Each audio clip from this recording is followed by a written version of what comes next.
السلام عليكم ورحمة الله وبركاته.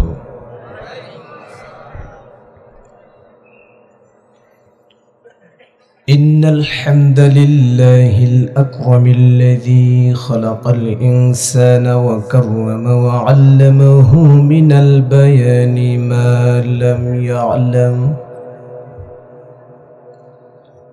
فسبحان الذي لا يحصى امتنانه باللسان ولا بالقلم.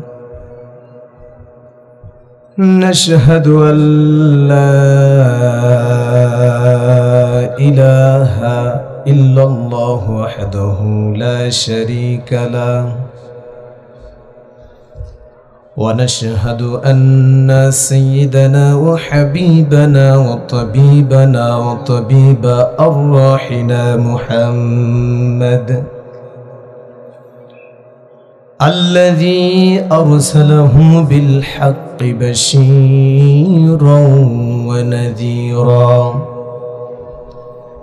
وداعيا إلى الله بإذنه وسراجا وقمرا منيرا.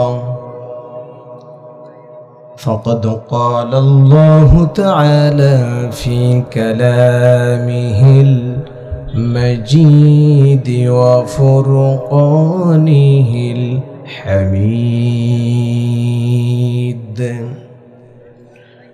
أعوذ بالله من الشيطان الرجيم. بسم الله الرحمن الرحيم.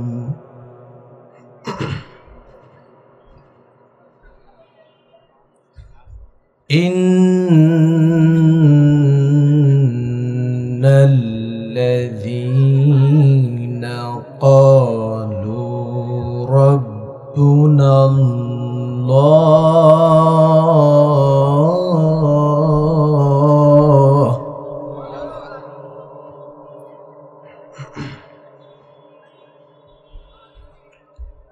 قالوا ربنا الله ثم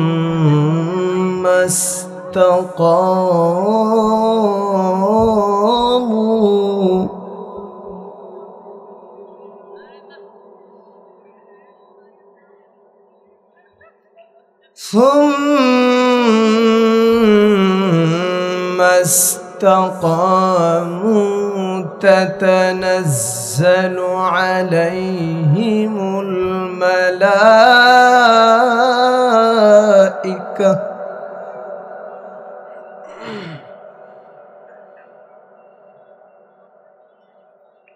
ألا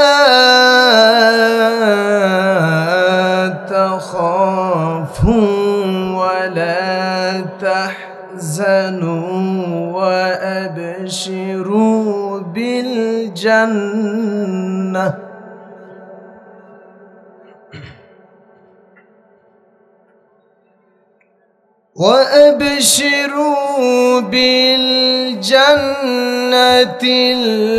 التي كنتم توعدون.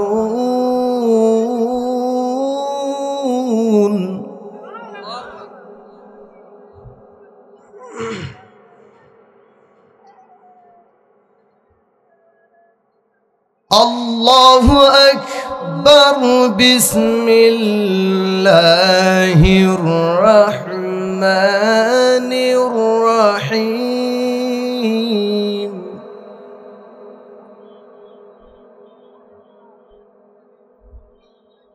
ومن الليل فتهجد به نافلة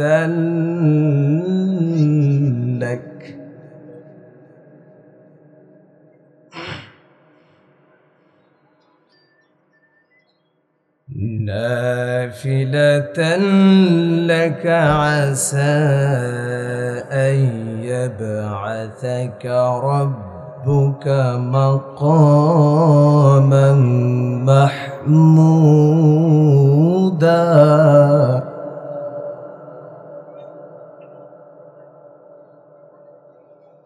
وقل رب ادخلني مدخل صدق وأخرجني مخرج صدق واجعل لي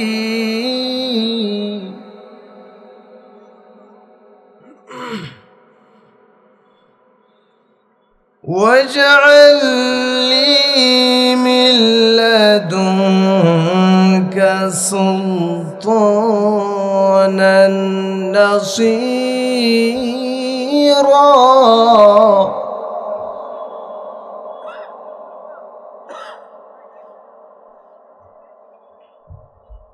الله أكبر بسم الله الرحمن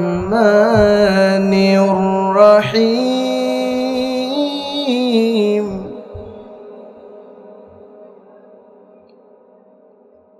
إن الله وملائكته يصلون على النبي يا أيها الذين آمنوا صلوا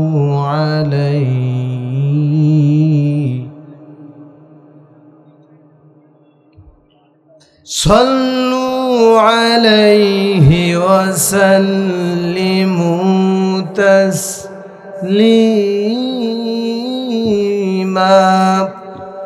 اللهم صل على محمد وعلى آل محمد كما صليت على إبراهيم وعلى آل إبراهيم إنك حميد مجيد اللهم بارك على محمد وعلى آل محمد كما باركت على إبراهيم وعلى آل إبراهيم إنك حميد مجيد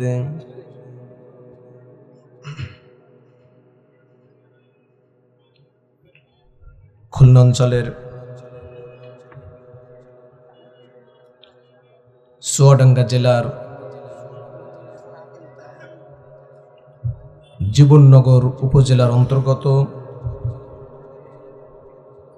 গোপালনগর আদর্শ যুব সংঘের উদ্যোগে প্রথম বার্ষিকী তাফসীরুল কোরআন মাহফিল আজকের এই মহতি আয়োজনের সম্মানিত সুযোগ্য সভাপতি জনাব মোহাম্মদ আশরাফ আলী, সভাপতি জীবননগর মৎস্য আড়ত সমিতি জীবননগর চুয়াডাঙ্গা। আজকের এই মহতি আয়োজনের প্রধান অতিথি, বিশেষ অতিথি এবং মঞ্চে উপবিষ্ট উলামায়ে কেরাম এবং দিনী ভাইরা, আর আজকের এই আয়োজনের প্রধান যে আকর্ষণ, যাদেরকে ঘিরে আজকের এই আয়োজন করা, সেই চাঁদ মাখা মুখগুলা দিন ইসলামের নরসারদুল বীর মুজাহিদ মুসলমান ভাইরা, আড়ালে বসে আছেন অত্র এলাকার সম্মানিতা মা এবং বোনেরা। আলোচনার সূচনায় আবারও আমার পক্ষ থেকে হৃদয় নিংড়ানো, প্রাণ উজাড় করানো সালাম, আসসালামু আলাইকুম ওয়া রাহমাতুল্লাহি তাআলা ওয়া বারাকাতুহু।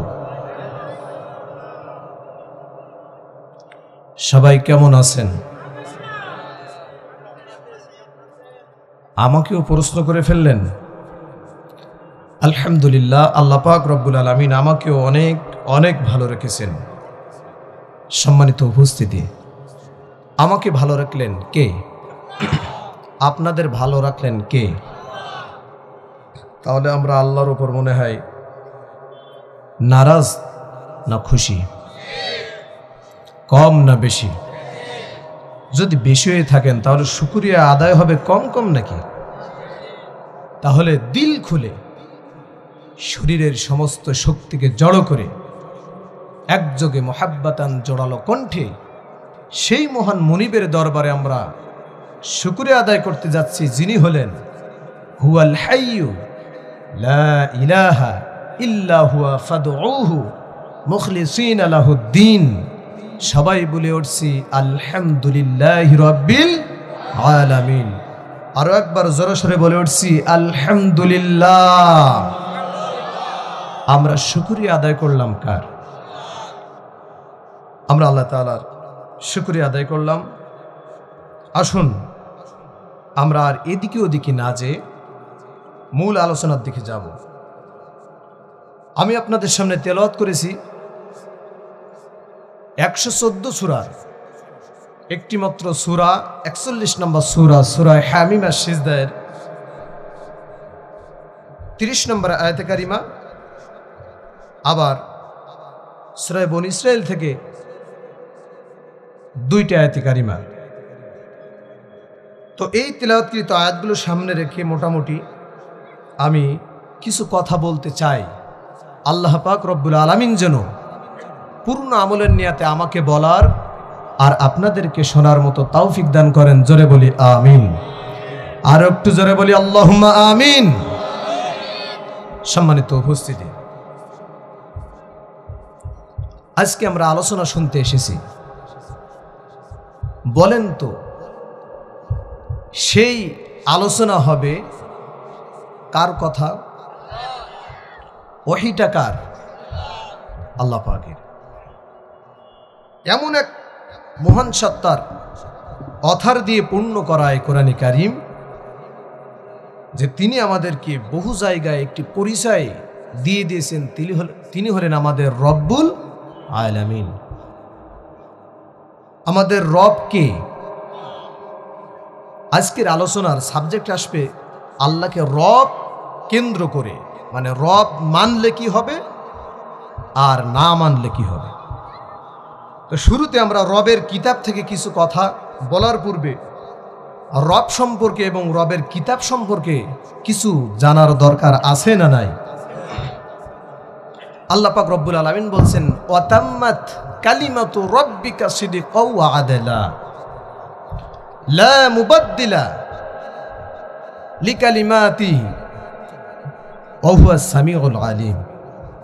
আল্লাহ পাক বলছে ওয়াতাম্মাত, পরিপূর্ণ হয়ে গেছে, কালিমাতু রাব্বিক, তোমার রবের কালাম অর্থাৎ কোরআনে কারিম। জোরে কোন সুবহানাল্লাহ। এখন পরিপূর্ণ হয়ে গেছে কোরআনে কারিম কিসের ভিত্তিতে? প্রশ্ন আছে না নাই? আল্লাহ তাআলা বলছেন সিদকাও ওয়া আদলা, সত্য এবং ন্যায়ের ভিত্তিতে পরিপূর্ণ হয়ে গেছে আল্লাহর কোরআন। জোরে কোন সুবহানাল্লাহ। কোরআনের চেয়ে শ্রেষ্ঠ সত্য কিতাব আর হতে পারে? সম্মানিত উপস্থিতি, এই কোরআনে কারিম এমন একটি কিতাব, যত বিধিবিধান রয়েছে, যত আইন কানুন রয়েছে, পৃথিবীর কোনো শক্তি নাই যে সেটা পরিবর্তন করতে। আর মানব মণ্ডলীর শান্তি দেওয়ার জন্য এই কোরআন যা নিয়ে এসেছে এটা পরিবর্তন হওয়ারও কোনো প্রয়োজন নাই। আল্লাহ তাআলা এই আয়াতের ভিতরে বুঝাচ্ছেন যে এই যে কোরআনে কারিম, এটা যে পরিবর্তন হবে না। ওয়াতাম্মাত কালিমাতু রাব্বিকা সিদকাও ওয়া আদলা লা মুবাদদিলা, মানে কোনো পরিবর্তনকারী নাই। তাফসীরের ভিতরে এসেছে যে পরিবর্তন হলো 3 প্রকার। কয় প্রকার? 3 প্রকার। একটু মনোযোগ দেবেন, তাফসীর শুনতে গেলে আগে মনোযোগ দিতে হবে, এরপরে শুরু। কথা বুঝছেন? 1 নম্বর হলো ভুলের কারণে পরিবর্তন। বলেন তো কিসের কারণে পরিবর্তন? যদি কোনো বিষয় ভুল পাওয়া যায় সেটাকে সংশোধন করা, মানে ভুলের কারণে সেটাকে কি করা? পরিবর্তন করা। আর একটা হলো জবরদস্তিমূলক পরিবর্তন, মানে আমি জোর করে চেয়ারে বসবো আর একজনকে উঠাই দিয়ে। তাহলে কয়টা? দুইটা। আর নাম্বার 3 হলো যে আমার জিনিস আমার মনের ইচ্ছা হচ্ছে আমি পরিবর্তন করলাম। কিন্তু আলহামদুলিল্লাহ কোরআনে কারিম এই 3টা পরিবর্তনের ঊর্ধ্বে, জোরে কোন সুবহানাল্লাহ। কারণ পৃথিবীর কোনো শক্তি নাই যে আল্লাহর কোরআনের একটি চুল পরিমাণ ভুল ধরতে পারে আর সে ভুল ধরে পরিবর্তন করবে, ঠিক কিনা? আবার এমনও কেউ নাই যে পৃথিবীর কোনো শক্তি নাই যে জবরদস্তিমূলক শক্তি খাটিয়ে কোরআনে কারিম তার আইন কানুন পরিবর্তন করবে, জোরে কোন সুবহানাল্লাহ। আছে নাকি? আবার আল্লাহ তাআলা নিজেও আল্লাহর কালাম পরিবর্তন করবেন না। আমার বন্ধুগণ,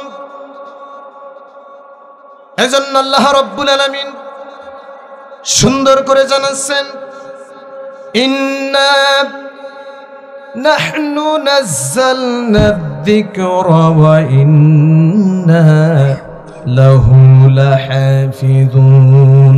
জোরে বলেন আল্লাহু আকবার।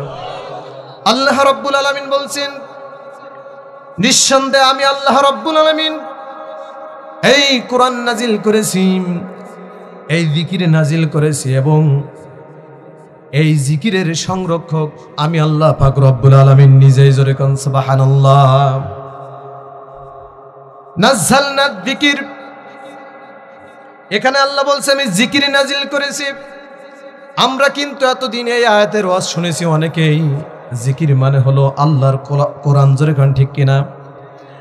এই জিকির বলতে আমরা এতদিন শুনেছি আল্লাহ রাব্বুল আলামিন কোরআন নাজিল করেছে এবং কোরআনকে সংরক্ষণ করে রেখেছেন নিজ দায়িত্বে।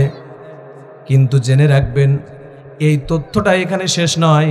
আমি তাফসীর ঘেটে ঘেটে একটি নতুন তথ্য আপনাদের দিতে চাই, শুনবেন নাকি? মনোযোগ দিয়ে কান লাগাই শোনেন। এই জিকির মানে শুধু কোরআন নয়, আয-যিকির বিমানা আল কোরআন ওয়াল হাদিস। জোরে কোন সুবহানাল্লাহ। এখন প্রশ্ন থাকতে পারে, এখানে আল্লাহ তাআলা জিকির দ্বারা কি বোঝাচ্ছেন? অনেকেই বলতে পারে শুধু কোরআন। আমি বলবো না, কারণ পৃথিবীর সমস্ত মুফাসসিরে ব্যাপারে একমত যে এই জিকির মানে হলো আল্লাহর কোরআন এবং হাদিস। জোরে কোন সুবহানাল্লাহ। কারণ কোরআনের ব্যাখ্যা হলো হাদিস, ঠিক কিনা? এবং আমার নবীজি জীবনে কোনোদিন মন গড়া কথা বলেন নাই। যত কথা বলেছেন সব কার ওহী। আল্লাহ রাব্বুল আলামিন বলেন, ওয়ামা ইয়ানতিকু আনিল হাওয়া ইন হুয়া ইল্লা ওয়াহয়ুন ইউহা। জোরে বলেন আল্লাহু আকবার। আমার নবীজি কখনো মন গড়া কথা বলেন নাই, যা বলেছেন সব কার ওহী। অতএব কোরআন হলো ওহী মাতলুব আর হাদিস হলো ওহী গায়রে মাতলুব। দুটাই কিন্তু ওহী। কোরআনে কারিমের ভাব এবং ভাষা দুটাই হলো আল্লাহ পাক রব্বুল আলামিনের, আর হাদিস হলো ভাব আল্লাহ তাআলার, আর ভাষা হলো মুহাম্মদ সাল্লাল্লাহু আলাইহি ওয়াসাল্লামের। অতএব দুটাই ওহী। কোরআন যেমন ঠিক থেকে যাবে, কোরআনের ব্যাখ্যা হাদিসও ঠিক থেকে যাবেন। আমার ভাইরা, আমার বন্ধুগণ, অতএব বোঝা গেল আল্লাহ তাআলা বলছেন আমি কোরআন এবং হাদিস নাজিল করেছি, আর কোরআন আর হাদিসকে আমি রব্বুল আলামিন নিজেই দায়িত্ব নিয়েছি সংরক্ষণের জন্য। জোরে কোন সুবহানাল্লাহ। আমার প্রিয় ভাইরা, এই জন্য এই কোরআনে কারিম যদি আমরা কোরআন আর হাদিসকে যদি একলাই ধরতে পারি, পৃথিবীর কোনো শক্তি নাই আমাদেরকে পরাজিত করতে পারে। এই জন্য কিন্তু আমার নবীজি বিদায় হজের ভাষণে এই দুইটা কিতাবের কথা বলেছেন। সুবহানাল্লাহ। বিদায় হজের ভাষণে আমার নবীজি একেবারে ফ্রেশ করে সাফ কথা বলে দিয়েছেন। লাকাদ তারাকতু ফীকুম আমরাইন লান তাদিল্লু মা তামাসসাকতুম বিহিমা। তোমাদের কাছে আমি রেখে গেল দুটি মহা উপহার, কোরআনের পুত মঙ্গল বাণী মোর উপদেশ যার। কোরআন রেখে গেলাম, হাদিস রেখে গেলাম। এই দুইটাকে তোমরা ফলো করবে, আঁকড়ে ধরবে। পৃথিবীর কোনো শক্তি নাই তোমাদেরকে পরাজিত করতে পারে। আমার ভাইরা, আমার বন্ধুগণ, এই জন্য আমরা এই কোরআন আর হাদিসের আজকে আলোচনা শুনতে এসেছি। আলোচনা শুনে আমাদের জীবনে বলেন তো এগুলো আঁকড়াই ধরার দরকার আছে না নাই? কারণ এই অর্ডার কার? আসতে বলবেন না, জোরে বলেন কার? এই জন্য এই ওহী থেকে কথা হচ্ছে, রবের কিতাব থেকে কথা হচ্ছে। এবার আসেন আলোচনা করব সেই তেলাওয়াতকৃত আয়াতের। আল্লাহ রাব্বুল আলামিন সুন্দর করে বলছেন, ইন্নাল্লাযীনা ক্বালু রাব্বুনাল্লাহু সুম্মা ইসতাকামু তাতানাজ্জালু আলাইহিমুল মালায়েকা আল্লা তাখাফু ওয়া লা তাহজানু ওয়া আবশিরু বিল জান্নাহ। জোরে বলেন আল্লাহু আকবার। আল্লাহ রাব্বুল আলামিন বলছেন, ইন্না, নিঃসন্দেহে, এখানে হরফে মুসাব্বা ব্যবহার হয়েছে। আলেম ওলামারা ভালোই বুঝবেন, হরফে মুসাব্বা প্রয়োগ করে আল্লাহ রাব্বুল আলামিন নিশ্চিত করে বলছেন, আল্লাযীনা, যারা ক্বালু, বলে, রব্বুন, আল্লাহ বলেন তোমার রবকে। আসতে বলবেন না, আমাদের রবকে। নিঃসন্দেহে যারা বলবে আমার রব আল্লাহ, সুম্মা ইসতাকামু, এবং তার উপরে টিকে থাকবে, তাতানাজ্জালু আলাইহিমুল মালায়েকা, আল্লাহ পাক রব্বুল আলামিন বলছেন ওই বান্দার উপর তাতানাজ্জালু, আমি নাজিল করব, মালায়েকা। আল মালায়েকা মানে হলো ফেরেশতা সমূহ। মালাকুন এক বচন, মালায়েকা বহু বচন। আল্লাহ পাক রব্বুল আলামিন এখানে যদি মালাকুন বলতো তাহলে একজন ফেরেশতাকে বোঝাতো। এখানে মালায়েকা দিয়ে বুঝাইছেন যে আল্লাহর বান্দা আল্লাহকে রব বলবে এবং তার উপর টিকে থাকবে। আল্লাহ পাক রব্বুল আলামিন ওই বান্দার ওপর আসমান থেকে রহমতের অসংখ্য ফেরেশতা নাজিল করে দিবি। এখন প্রশ্ন থাকতে পারে, হুজুর,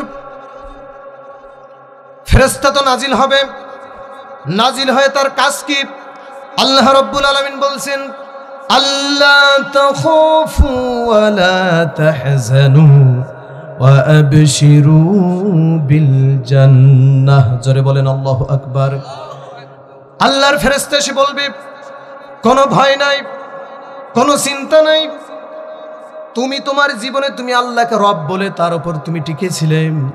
আজকে আল্লাহ পাক রব্বুল আলামিনের পক্ষ থেকে তুমি সেই আল্লাহর ওয়াদাকৃত সেই জান্নাতের সুসংবাদ গ্রহণ করো। জোরে কান সুবহানাল্লাহ।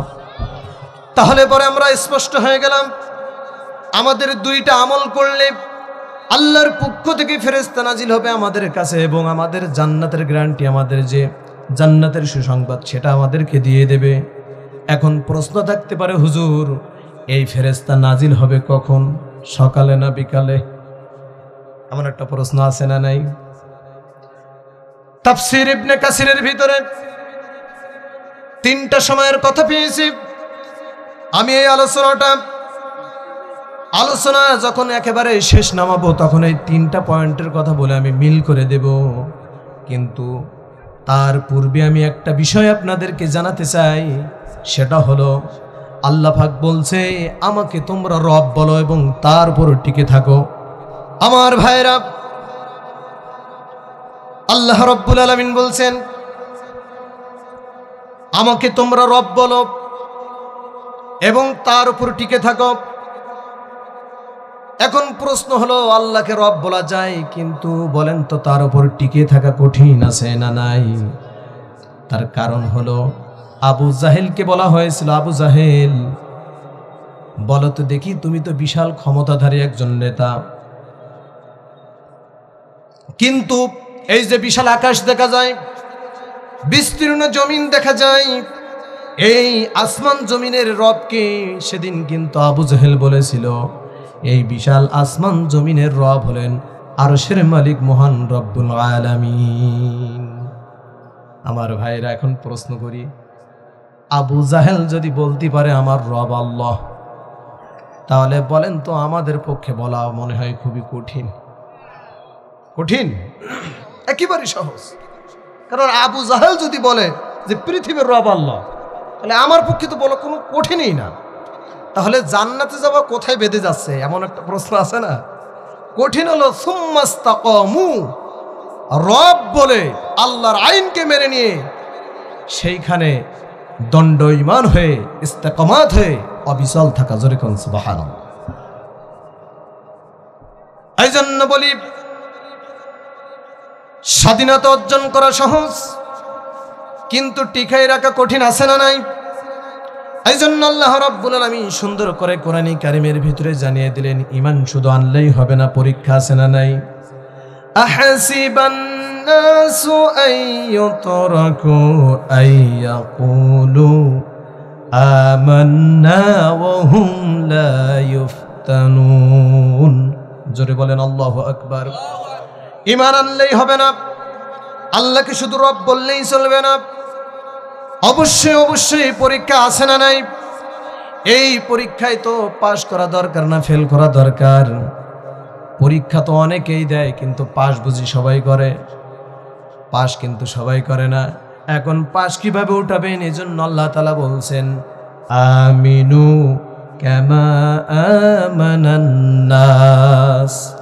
আল্লাহর নবীর সাহাবীদের মতো ঈমান আনার কথা বলেছেন একজন, তিনি কে? আসতে বলবেন না, জোরে বলেন কে? সাহাবীদের মতো ঈমান যদি আনতে পারি, অবশ্যই অবশ্যই আল্লাহ পাক রব্বুল আলামিন আমাদেরকে পাশ মার্ক দিয়ে আমাদের জান্নাতের ঘোষণা দিয়ে দিবেন ফেরেশতার মাধ্যমে। আমার ভাইরা, সাহাবীদের মতো করে ঈমান যদি আনতে হয়, বলেন তো দেখি, সাহাবীদের জীবনী জানার দরকার আছে না নাই? আমার বন্ধুগণ, খুবই কমন একজন সাহাবী, যার ওয়াজ আমরা বারবার শুনি, কিন্তু যতই শুনি ততই যেন আবারও শুনতে মন চায়। তার কারণ হলো, এই সাহাবীর জীবনটা ইসলামের জন্য এমনভাবে দিলেন, আসলে স্মরণীয়। সাহাবীর নাম হলো খুবাইব রাদিয়াল্লাহু তাআলা আনহু। যখনই তিনি কালেমা পড়লেন, দিন গ্রহণ করলেন, শারআ লাকুম মিনাদ-দীনি মা ওয়াসসা বিহি নূহাও ওয়াল্লাযী আওহাইনা ইলাইকা ওয়া মা ওয়াসাইনা বিহি ইব্রাহিমা ওয়া মূসা ওয়া ঈসা আন আকিমুদ-দীন ওয়া লা তাতাফাররাকু ফীহি কাবুরা আলাল মুশরিকিনা মা তাদউহুম ইলাইহি। জোরে বলেন আল্লাহু আকবার। আল্লাহর পক্ষ থেকে আসা নির্ধারিত দিন, ইন্নাদ-দীনা ইনদাল্লাহিল ইসলাম, মূলত যেই দিনের দায়িত্ব নিয়ে আমার নবীজি পৃথিবীতে এসেছেন, হুয়াল্লাযী আরসালা রাসূলাহু বিল হুদা ওয়া দীনিল হাক্কি লিইয়ুযহিরাহু আলাদ-দীনি কুল্লিহি ওয়া কাফা বিল্লাহি শাহীদা। জোরে বলেন আল্লাহু আকবার। তিনি সেই মহান সত্তা, যিনি তার রাসূলকে এই পৃথিবীতে এজন্য পাঠালেন, তিনি যেন কি করতে পারেন, এই পৃথিবীতে যত ইজম রয়েছে, যত তন্ত্র মন্ত্র রয়েছে, যত বাতিল দিন রয়েছে, সব কিছুর উপরে যেন আল্লাহর দিন ইসলামটারে তিনি বিজয় করতে পারেন।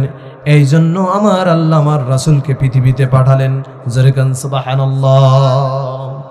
সেই দিন যখন হযরতে খুবাইব রাদিয়াল্লাহু তাআলা আনহু গ্রহণ করলেন, গ্রহণ করার সঙ্গে সঙ্গে আবু জাহেলের পেটুক বাহিনী, আবু জাহেলের প্রশাসন তাকে হঠাৎ করে অ্যারেস্ট করে নিয়ে মদিনার মাটি থেকে তার গ্রেফতার করে নিয়ে মক্কার মাটিতে নিয়ে তার সোজা সাপটা জেলখানায় ঢুকাই দিল। রিমান্ডে নেওয়া হলো, হাত পাগুলো সব থেতড়ে দেওয়া হলো। আমার ভাইরা, আমার বন্ধুগণ, হাত পা যখন থেতড়ে দেওয়া হয়, এক পর্যায়ে খুবাইবের খাবার বন্ধ করে দেয়।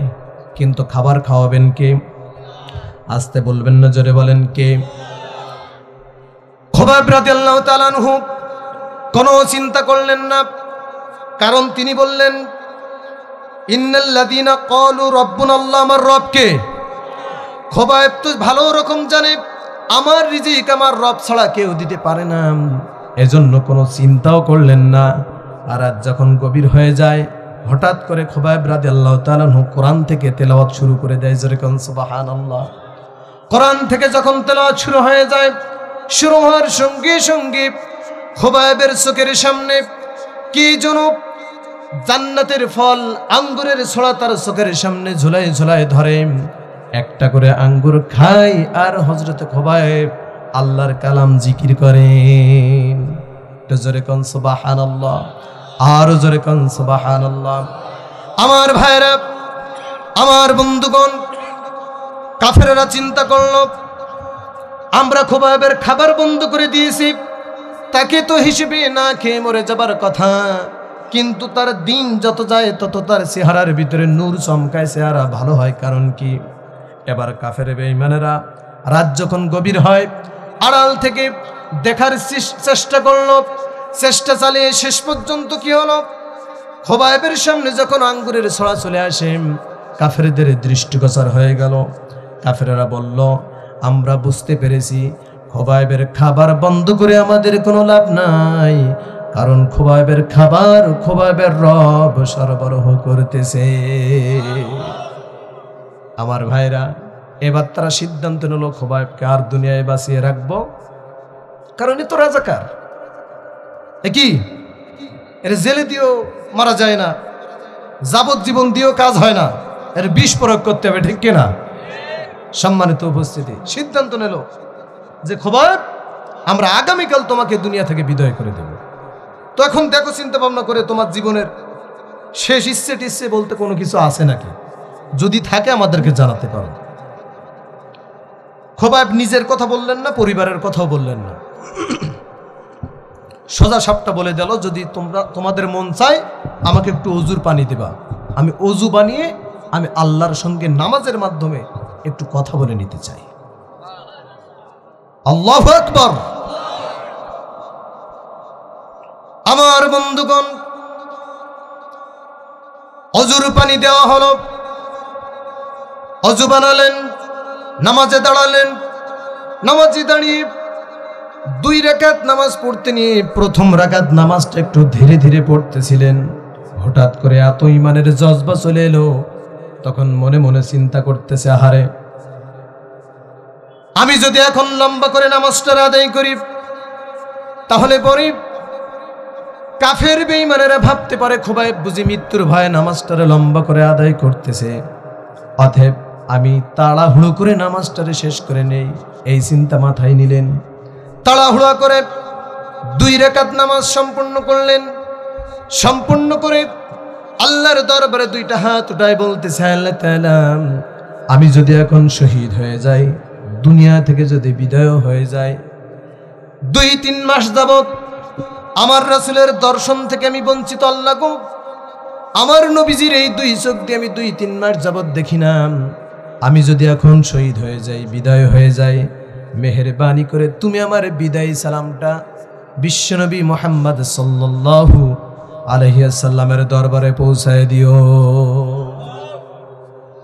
দোয়া করলেন, হাত নামালেন। কাফের বেঈমানেরা তাকে ধরে নিয়ে শুলে কাষ্ঠে চড়ালো, 2টা হাত বেঁধে ফেললো, পাও বেঁধে ফেললো। হঠাৎ করে একজন কাফের বেঈমান এসে বলতেছে, খুবাইব এই শুলে কাষ্ঠে তোমাকে না চড়ায় যদি তোমার দিনের নবী মুহাম্মদকে চড়াতাম কতই না ভালো হতো, জোরে কান্না নাউযুবিল্লাহ। আমার ভাইরা বলেন তো দেখি, আমার রাসূলের প্রিয় সাহাবীর সামনে যদি আমার রাসূলের নামে কটূক্তি করে, গালিগালাজ দেয়, বাজে উক্তি করে, সেটা কি আমার রাসূলের সাহাবী বা উম্মত কেউ কি সহ্য করতে পারবে? এখন খুবাইব রাদিয়াল্লাহু তাআলার হাত বাঁধা, পাও বাঁধা করবে কি? মুখের ভিতরে কিছু থুতু জমা করলেন এবং ওই কাফেরের মুখে নিক্ষেপ করলেন। কাফেরের মুখে নিক্ষেপ করলেন আর বললেন, ও কাফের বেঈমানেরা, তোমরা আমার চোখের সামনে আমার নবীজির একটা পশমে হাত দিবা, আমি খুবাইব তোমাদেরকে হালে কোনোদিন ছেড়ে দিব না। আমার বন্ধুগণ, তাহলে আমি এখান থেকে আপনাদের জানাতে চাই, বলেন তো দেখি, আমার নবীর সাহাবীর হাত বাঁধা পা বাঁধা থাকার পরেও যদি আমার রাসূলের নামের কটূক্তি যদি জমিনে ফেলতে না দেয়, আমরা আজকে উম্মতি মুহাম্মদ পৃথিবীতে বেঁচে থাকতে হাতও খোলা পাও খোলা, বলেন তো আল্লাহর রাসূলের কটূক্তি জমিনে ফেলতে দেওয়া যায় নাকি?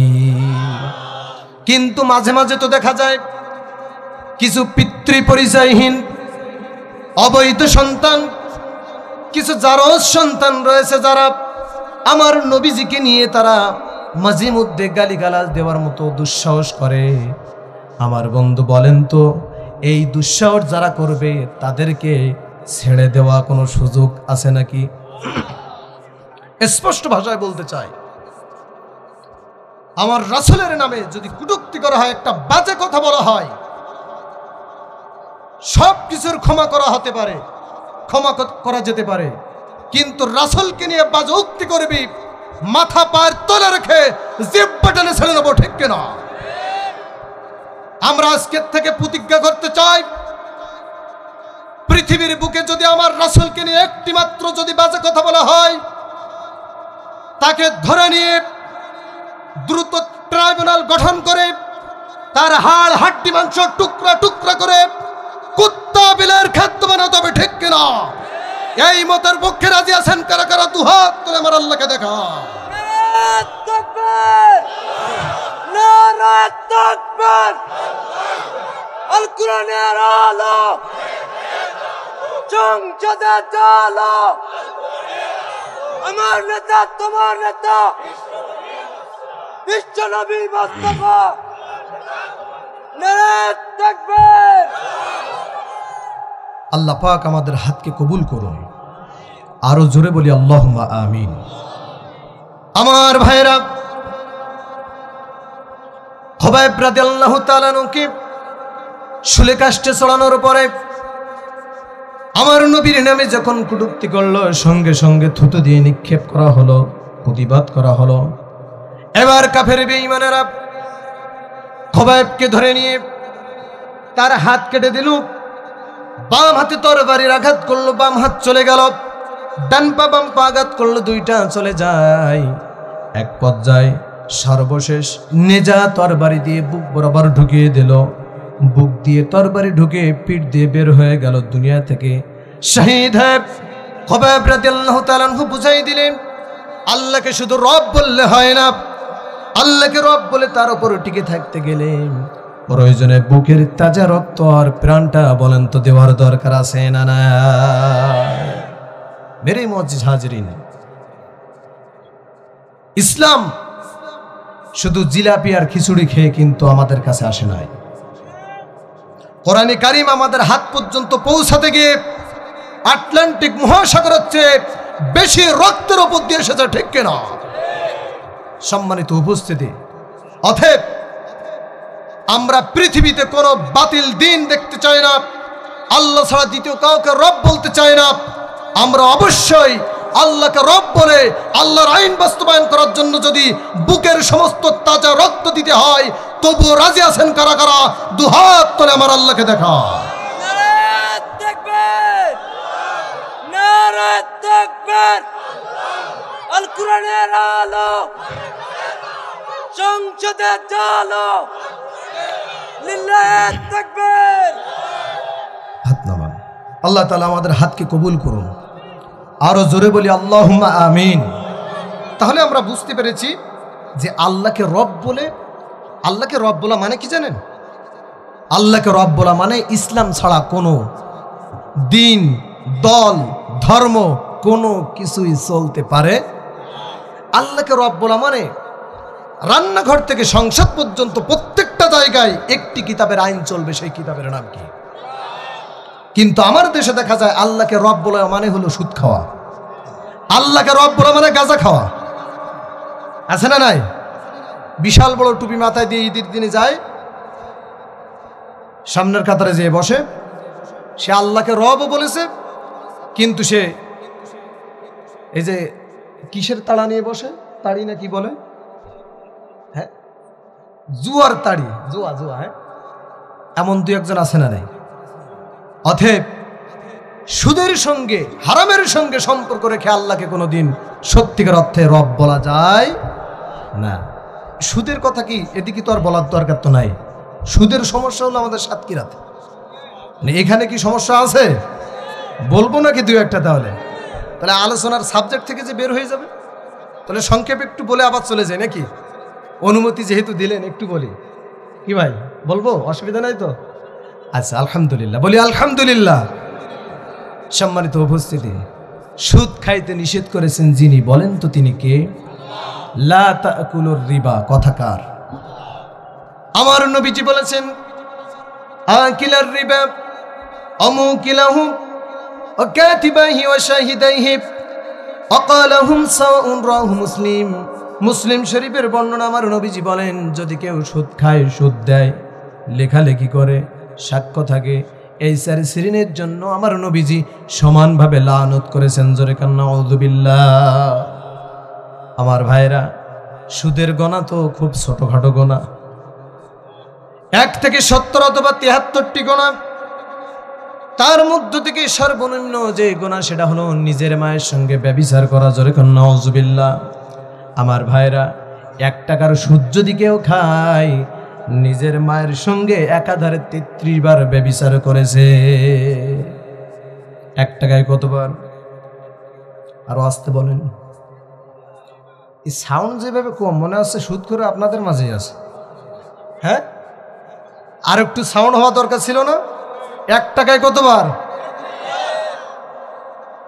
আর 100 টাকায় 100, 3300, 1000 টাকায় 1 লাখে। আচ্ছা, পতিতা নারীর নাম তো শুনেছেন আপনারা? হ্যাঁ, পতিতা নারী যারা দেহ ব্যবসায়ী, তারা জীবন ভার কতবার ব্যভিচার করতে পারে? নাই 10,000 বার, নাই 20,000 বার। তার উপর কোনো ক্ষমতা আছে? আচ্ছা, তাহলে পতিতা নারীর ব্যভিচার করে 1 পাল্লায় রাখেন, আর যে গোটা জীবনে 1 লক্ষ টাকার সুদ খেয়েছে এটা আরেক পাল্লায় রাখেন। ভারী মনে হয় পতিতা নারী। তা কোনটা ঠিক আছে? তো পতিতা নারী কাল যদি মারা যায়, আমার যদি ডাকেন জানাজা দিতে আসবো। অতএব পতিতা নারীকে যেমন মৃত্যুর পরে কোনো মুয়াজ্জিন, কোনো ইমাম জানাজা দিতে চায় না, আজকে সুস্পষ্ট বার্তা জেনে রাখবেন, কোন সুদখোর যদি মারা যায়, কবরে না দিয়ে কুত্তা বিলের মতো বিদায় করে দেবেন। ঠিক কিনা? এই মতের পক্ষে রাজি আছেন সবাই? একবার সিলসিলা জারি করেন, দেখবেন আস্তে আস্তে কিছু ভালো হয়ে যাবে। তাছাড়া ওয়াজ করে তো কাজ হচ্ছে না। হচ্ছে? সম্মানিত উপস্থিতি, সুদের সঙ্গে সম্পর্ক রেখে আল্লাহকে রব বলা যায়? আল্লাহকে রব বললে সুদ, ঘুষ, জেনা, ব্যভিচার অর্থাৎ সমস্ত হারাম থেকে নিজেকে সেভ রাখতে হবে। তাহলে মুত্তাকি হিসেবে ঘোষণা করে জান্নাত দিবেন একজন, তিনি কে? আমার ভাইরা, আমার বন্ধুগণ, আমাদের মূল যে আলোচনা সেটাও হলো ইমানের পরীক্ষা, তার উপরে টিকে থাকা, আল্লাহকে রব বলে আল্লাহর প্রতি ঈমান এনে সেটার উপরে টিকে থাকা, অবিচল থাকা, এটাই হলো আজকের মূল আলোচনা। দেখেন, আর একজন বিশ্ববিখ্যাতা একজন নারীর কথা মনে পড়ে গেল। যেই নারীর কথা, যেই মহিলার কথা আল্লাহ পাক রব্বুল আলামিন সূরা তাহরিমের ভিতরে দিয়ে আল্লাহ পাক আমরা যারা ঈমান এনেছি মুমিনদের জন্য দৃষ্টান্ত দিয়ে দিলেন, যাতে আমরা ঈমানের ওপর টিকে থাকতে পারি। জোরে কোন সুবহানাল্লাহ। সেই নারীর নাম কি বলেন তো? জানেন কেউ? তৎকালীন সময়ের সুপ্রিম পাওয়ার ফিরাউন, সেই ফিরাউনের স্ত্রী নাম হলো হযরতে আসিয়া আলাইহিস সালাতু ওয়াস সালাম। সুবহানাল্লাহ। কি চ্যালেঞ্জ! আল্লাহকে রব বলো, কি চ্যালেঞ্জ! টিকে থাকা। ফিরাউন বলছে আনা রব্বুকুমুল আলা, আমি হলাম সবচেয়ে বড় রব। আর তার নিজের স্ত্রী আসিয়া বলছে, শোনেন, আপনি হলেন আমার স্বামী, আপনাকে আমি অনার করি, ভালোবাসি, সম্মান করি, প্রয়োজনে জীবন দিয়ে দেব, কিন্তু জেনে রাখবেন আমি দিন গ্রহণ করেছি এক আল্লাহর, আমার রব হলো একমাত্র আল্লাহ, আপনাকে আমি রব মানতে পারি না। ফেরাউনের তো মাথা খারাপ, দেশের সবাই আমার রব বলে, আমার ঘরের বউ যদি রব না বলে নেতাগিরি থাকবে? তো তখন চিন্তা ভাবনা করলো, যদি প্রয়োজন যদি হয় আমার চেয়ার ঠিক রাখার জন্য, প্রয়োজনে আসিয়াকে দুনিয়া থেকে বিদায় করে দেব। আজকেও দেখবেন শুধু চেয়ার রক্ষা করার জন্য প্রয়োজনে হাজার হাজার ছাত্র জনতার বুকে গুলি চালিয়েছে, এমন কাট্টা ফেরাউন এ দেশে ছিল কি ছিল না? কিন্তু এখন কোথায়? মামু বাড়ি দিল্লি। কোথায়? এমন সময় আসবে পালানোর জন্য একটা ইঁদুরের গর্ত খুঁজে পাবে না, আস্তে করে গাছের গোড়া নাড়া দেওয়া হবে, সোজা মামু বাড়ি দিল্লি গিয়ে পড়বে। ঠিক কিনা? এ কথা বলেছিলেন একজন আল্লামা, আল্লাহর ওলি। এদেশের গোটা পৃথিবীর সম্পদ মুফাসসির কোরআন আল্লামা দিলওয়ার হোসেন সাইদি রাহিমাহুল্লাহ, আল্লাহ তুমি তার কবরটা জান্নাতের নূর দিয়ে মুনওয়ার বানিয়ে দাও, জোরে বলি আমিন। সম্মানিত উপস্থিতি, তাহলে স্পষ্ট হলো যারাই ক্ষমতা পাকাপোক্ত করার জন্য মানুষকে হত্যা করে, এদের রক্ত পরীক্ষা করলে এদের রক্তের ভিতরে লুকানো রয়েছে আবু জাহেল, হামান আর ফিরআউনদের রক্ত, ঠিক কিনা? সম্মানিত উপস্থিতি, তো এবার ফিরআউন বলল যে আসিয়া তোমার পরিণাম কিন্তু ভালো হবে না, তোমার পরিণাম কিন্তু ভালো হবে না, তুমি এখনো সময় আছে, কি করবা বলো? আসিয়া বলল আমার স্বামী, আমি প্রস্তুত আছি, প্রয়োজনে জীবন দেব, কিন্তু আমার রবকে। আমার ভাইয়েরা, একজন মা কিন্তু তার সন্তানের কাছে বড় দুর্বল।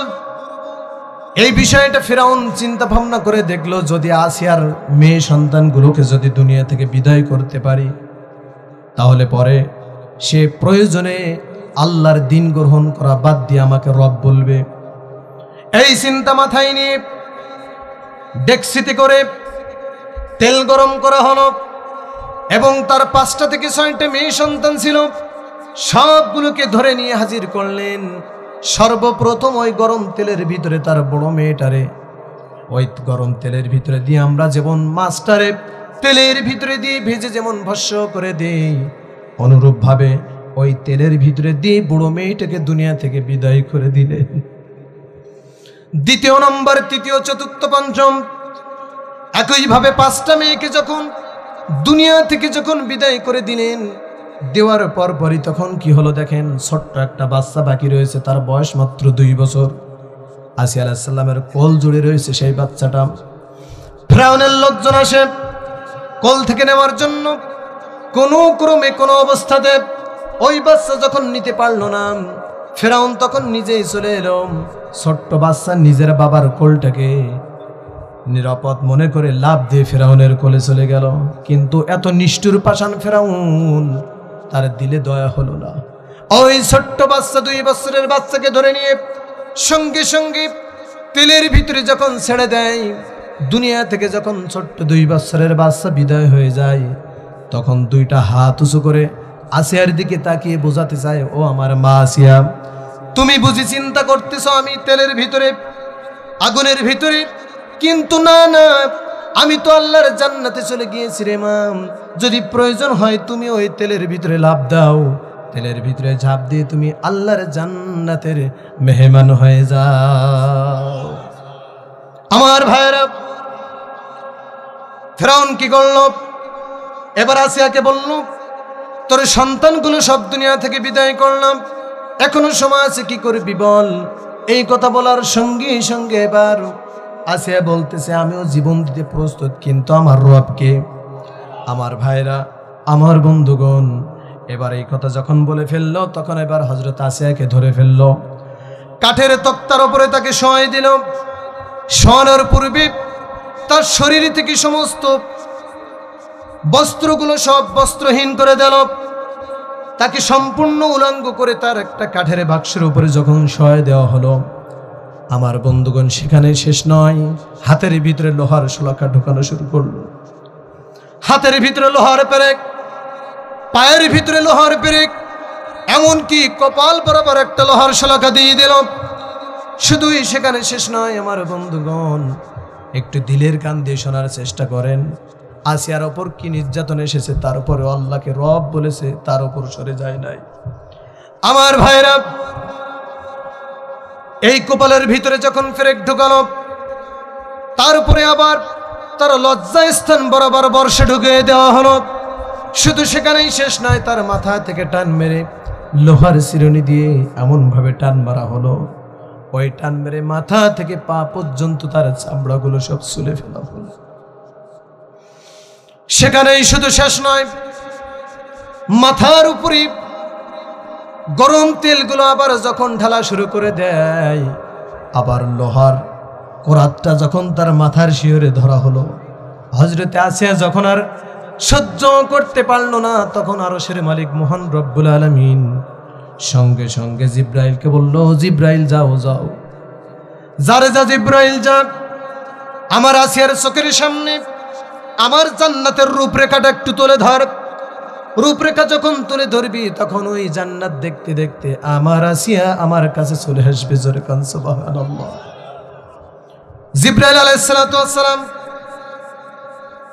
কি করলেন? সঙ্গে সঙ্গে জান্নাতের রূপরেখা নিয়ে আসিয়া আলাইহিস সালামের সামনে যখন চলে এলেন, আসার সঙ্গে সঙ্গে আসিয়া আলাইহিস সালাম বলল, না না, এই জান্নাতে আমি খুশি হতে পারলাম না।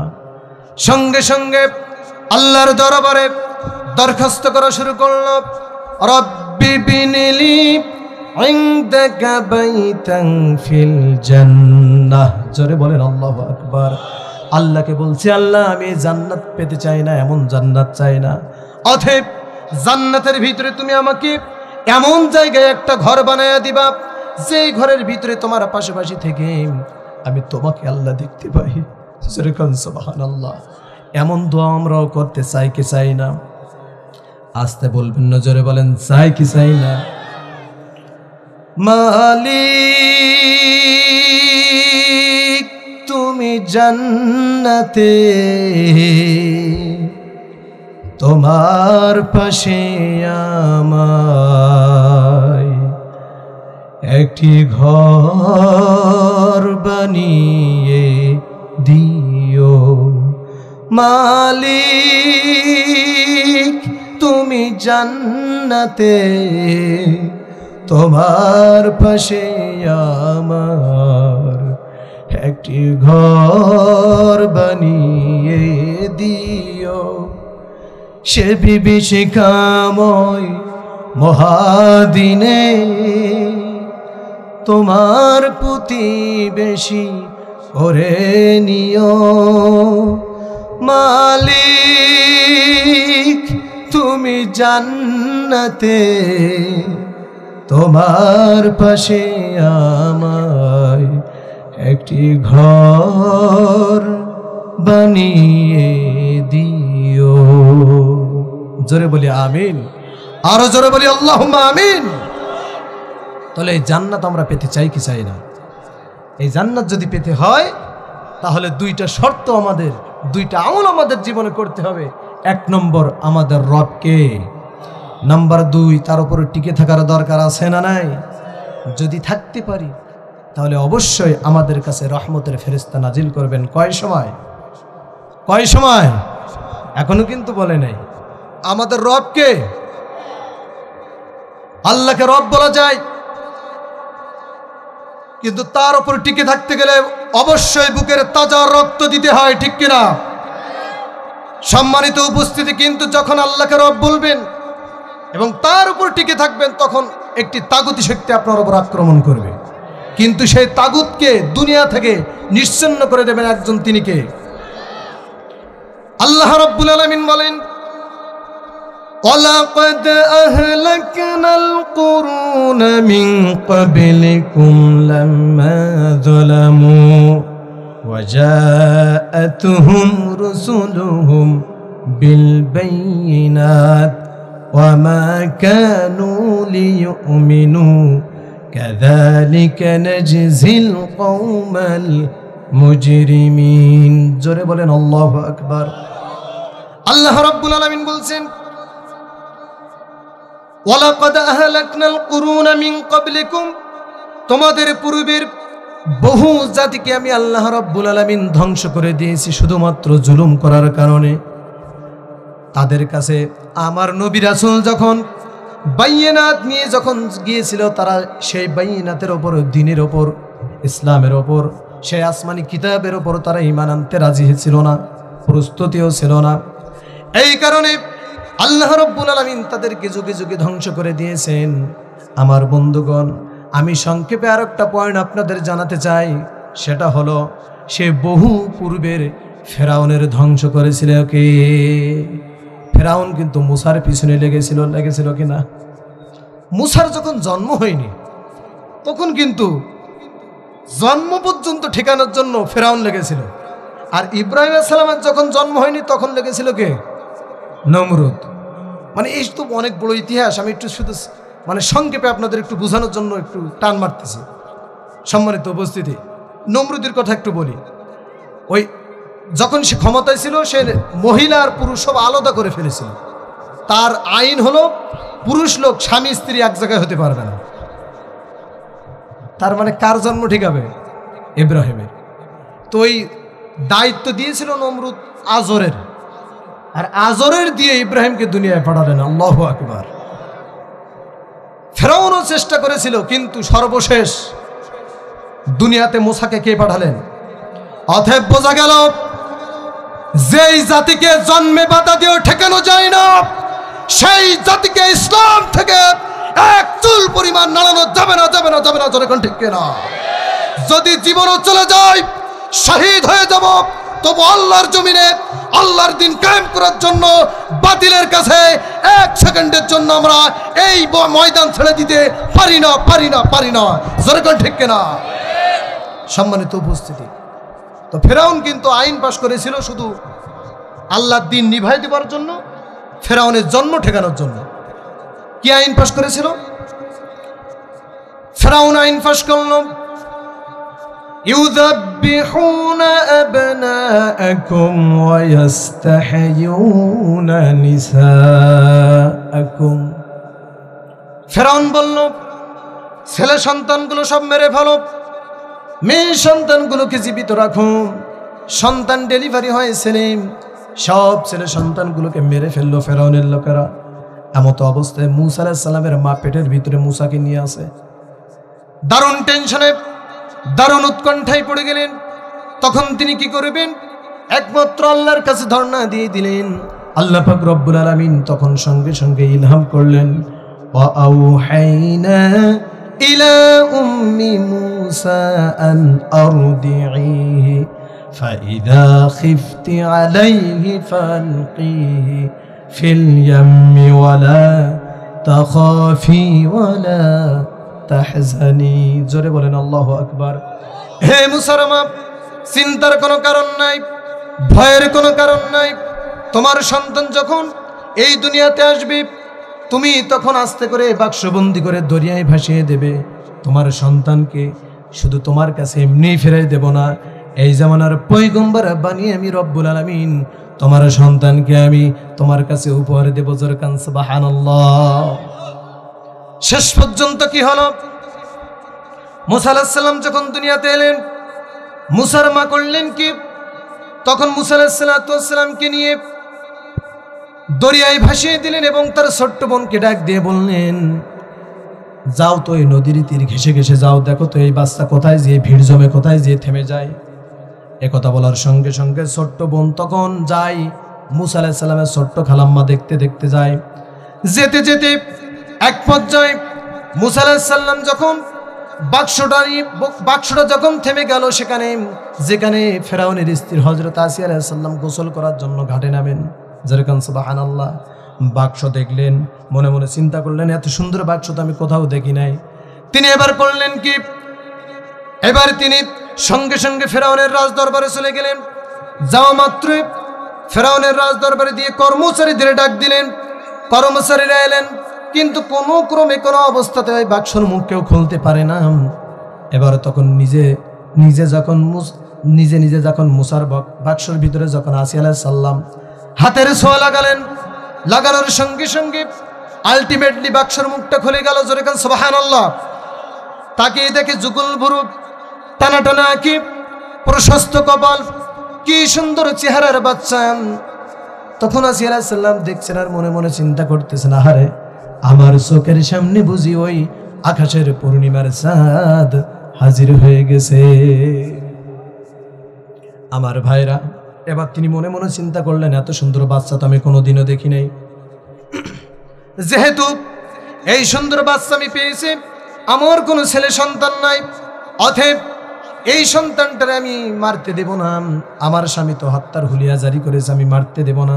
যেমন করেই হোক আমি এই ছেলেটারে রাজপুত্রের মর্যাদা দেব। জোরে কান সুবহানাল্লাহ। এই চিন্তা মাথায় নিলেন, মূসা আলাইহিস সালামকে কোলে নিলেন। ফেরাউনের দরবারে প্রবেশ করার জন্য মেন ফটো দিয়ে যখন প্রবেশ করতেছেন, ঠিক তখন ফেরাউন সামনে দাঁড়ানো, বলতেছে, আসিয়া তুমি গেলে গোসল করার জন্য ঘাটে, বাচ্চা কোথায় ফেলে? আসিয়া তখন বলতেছে, আমার স্বামী গো, দেখেন তো এত সুন্দর বাচ্চা আপনি কোনোদিন দেখেছেন নাকি? বলে না। বলতেছে, এত সুন্দর বাচ্চা আপনি দেখেন নাই এই বাচ্চা কিন্তু আমি মারতে দেব না। এবার তখন ফেরাউন বলতেছে, আসিয়া শোনো, ঠিক আছে তোমার কথা, কিন্তু 40,000 শিশু হত্যা করলাম যেই মুসার ভয়ে, আমার তো বুঝি মনে হয় সেই মুসা আমার ঘরে। মনোযোগ নেই আপনাদের, কথা বুঝছেন? 40,000 শিশু হত্যা করলাম যে মুসার ভয়ে, আমার তো সন্দেহ হয় সেই মুসা আমার ঘরে। কিন্তু ধারণা ব্যাঠিক না সঠিক? তো সঠিক হলে কি হবে? সামনে সময় আসতেছে, মায়ের হবে, কিন্তু আওয়াজ হবে না। সম্মানিত উপস্থিতি, লম্বা ঘটনা সংক্ষেপে বলি। তো যখন এই কথা বললো, আসিয়া বলল, আমার স্বামী আপনি যেখানে যান সেখানে মুসার গন্ধ পান, এটা যে মুসা হবে তার গ্যারান্টি কি? অতএব এই বাচ্চা আমি মারতে দেব না। আমার বন্ধুগণ, নেতা যত বড় দরের হোক, বলেন তো, যতই দাপটি দেওয়া হোক, বউয়ের কাছে কি কাইত? একদম কাবু। হয়ে দেখেন, হুজুর তুমি যত বড় হও, হুজুরগিরি সব জায়গায় খাটে, বউর কাছে খাটে। আমি আর এদিকে যেতে চাচ্ছি না, কারণ আমার সামনে হয় শ্বশুর না হয় শালা, এই জন্য আমি আর কিছু বলতে চাচ্ছি না। তো যাই হোক, সম্মানিত উপস্থিতি, তো এই কথা যখনই বললেন, ফেরাউন বলল ঠিক আছে, আবার আসিয়া যেহেতু লালন পালন করবে, ঠিক আছে। আসিয়া বলতেছে, আপনি খুব ভালো মানুষ, আপনি আমার লালন পালন করতে বললেন, কিন্তু এই সন্তানদের আমি দুধ খাওয়াবো কোথার থেকে? লালন পালন হয়েছিল ফেরাউনের বাড়িতে মুসা আলাইহিস সালাম। কে? মুসা আলাইহিস সালাম। সর্বশেষ একদিন মুসার ব্যাপারে ফেরাউনকে বলাচ্ছে যে আপনি একটু তার কোলে নিলেন না, আদর করলেন না, একটু স্নেহ করলেন না। তো একদিন আসিয়ার কথা শুনে ফেরাউন মুসা আলাইহিস সালামের কোলে নিয়ে একটু আদর করতেছিলেন। তো গালের কাছে যখন ফেরাউনের নাফাক মুখটা নিয়ে যায়, বারবার মুসা আলাইহিস সালাম মুখটা ঘুরাই ঘুরাই নেয়। যখনই মুখটা ঘুরাই ঘুরাই নেয়, তখনই জোরপূর্বক স্বৈরাচারীভাবে ওই ফেরাউন কি করলো, মুসা আলাইহিস সালামের গালের কাছে মুখটা নিয়ে যায় একটু আদর করার জন্য। তো বুঝতে পারতেছে না যে কি, আস্তে করে ডান হাত বের করে মারছে গাল যেতে একখান থাপ্পড় মারাও সারা, ফেরাউন চিঠে পড়াও সারা। ফেরাউন ডাক দিয়ে বলতেছে, আসিয়া তোরে যে বললাম এটা মুসা, তোর কি বিশ্বাস হয় না? বলে, থাপ্পড় তো আর তোমার খাওয়া লাগে না, থাপ্পড় আমি খেয়েছি, থাপ্পড়ের ওয়েট প্রমাণ করে এটা আল্লাহর পয়গম্বর। আল্লাহু আকবার। এবার বলতেছে, আসিয়া শোনো, তুমি যাই বলো না কেন, এই বাচ্চাটারে আমি দুনিয়া থেকে বিদায় করে দেব। আমি হামানকে ডেকে জাল্লাত কর্তৃক দুনিয়া থেকে এখনই বিদায় করব। তো বলল যে ঠিক আছে, আমিও একমত, কিন্তু কোন অপরাধে থাপ্পড় খেয়েছেন? এই অপরাধে? বলে হ্যাঁ, এই অপরাধে। বলে, আপনি কেমন রব? আপনার জনগণ যদি শোনে আপনি ছোট্ট বাচ্চার থাপ্পড় খেয়ে চিত হয়ে পড়েছেন, আপনার মান সম্মান কিন্তু থাকবে না। ফেরাউন বলে, তাই তো, এই কথা কারোর বলাও যাবে না, এই বাচ্চা মারাও যাবে। আল্লাহ বলে, ঠিক আছে। ফেরাউন, তুই আমার মুসারে মারবি? কে বাঁচাবে? মার হবে, কিন্তু আওয়াজ। এই জন্য আমি সবসময় এই কথাটা বলে থাকি, যতই জুলুম আর অত্যাচার আসুক না কেন, মনে রাখবেন মেঘ কিন্তু সবসময় উত্তর গগনে থাকে না, কোনো এক সময় কিন্তু ঘুরে ফিরে দক্ষিণ গগনে যায়। যেরকম ঠিক কিনা? এই কথা আমি 2 বছর পূর্বে বলেছিলাম যে তোমরা জুলুম করতেছ অবৈধ ক্ষমতার চেয়ারে বসে, এমন একটা সময় আসবে জালেমের বাচ্চারা, তোমরা হাজার পালাতে যাবা, তোমাদের পালানোর কোনো সুযোগ হবে না। ঠিক কিনা? সম্মানিত উপস্থিতি, তার মানে বোঝা গেল যে বিজয় হবে একমাত্র কার? দিনের। আর এই দিন গ্রহণ করতে গেলে আমাদের দিনের গ্রহণের জন্য প্রথম যে গেট দিয়ে ঢুকতে হয়, সেটা কি দিয়ে বলেন তো? লা ইলাহা। আমার ভাইরা, তাহলে স্পষ্ট ভাষা হলো যে পৃথিবীর মাঝে কোন বাতিল কোনো দিন টিকসই হতে পারে না। যেরকম ঠিক কিনা? পৃথিবীর কোন জালেমকে আল্লাহ রাব্বুল আলামিন মাথা উঁচু করে থাকতে দেয় না। যেরকম ঠিক কিনা? সম্মানিত উপস্থিতি, পৃথিবীর ক্ষমতা যে সবসময় ফেরাউনের পক্ষে অবস্থান করবে বিষয়টা কিন্তু এমন নয়। কোন এক সময় ঘুরে ফিরে কিন্তু মুসার পক্ষে যায়। পৃথিবীর ক্ষমতা ঘুরে যখন মুসার পক্ষে যায়, তখন কিন্তু ফেরাউনকে পানিতে ডুবে মরা ছাড়া দ্বিতীয় কোনো রাস্তা খোলা থাকে না। সম্মানিত উপস্থিতি, মনে রাখবেন পৃথিবীর সত্যের ক্ষমতা যে সবসময় নমরুদের পক্ষে অবস্থান করবে বিষয়টা কিন্তু এমন নয়। কোন এক সময় ঘুরে ফিরে কিন্তু ইব্রাহিমের পক্ষে যায়, ধরে কোন ঠিক কিনা? যখন এই পৃথিবীর শক্তি আর ক্ষমতা করে ইব্রাহিমের পক্ষে যায়, তখন কিন্তু নমরুদকে জুতার পিটানি খাওয়া ছাড়া দ্বিতীয় কোনো রাস্তা খোলা থাকে না, ঠিক কিনা? এই পৃথিবীর শক্তি আর ক্ষমতা যে সব সময় আবু জাহেলের পক্ষে অবস্থান করবে, বিষয়টা কিন্তু এমন নয়। কোন এক সময় ঘুরে ফিরে আমার রাসূল মুহাম্মদ সাল্লাল্লাহু আলাইহি সাল্লামের পক্ষে যায়, জোরগান ঠিক কিনা? যখন এই পৃথিবীর শক্তি আর ক্ষমতা ঘুরে আমার রাসূলের পক্ষে যায়, তখন কিন্তু আবু জাহেলকে বদর নামক প্রান্তরে ছোট্ট নাবালক শিশুর মাধ্যম দিয়ে দুনিয়া থেকে বিদায় হতে হয়, জোরগান ঠিক কিনা? এই পৃথিবীর শক্তি আর ক্ষমতা যে সব সময় জালিমের পক্ষে অবস্থান করবে, বিষয়টা কিন্তু এমন নয়। কোন এক সময় ঘুরে ফিরে কিন্তু মাজলুমের পক্ষে যায়। যখন এই পৃথিবীর ক্ষমতা ঘুরে ফিরে মাজলুমের পক্ষে যায়, আলেমদের পক্ষে যায়, তখন কিন্তু শেখ হাসিনা এই খনিকে মামু বাড়ি দিল্লি যাওয়া ছাড়া দ্বিতীয় কোনো রাস্তা খোলা থাকতে পারে না, থাকতে পারে না, থাকতে পারে না, জোরে কোন ঠিক কিনা? বাতিলের বিরুদ্ধে বুকের তাজা রক্ত দিতে রাজি আছেন কারা কারা? দুহাত তুলে আমার আল্লাহকে দেখা।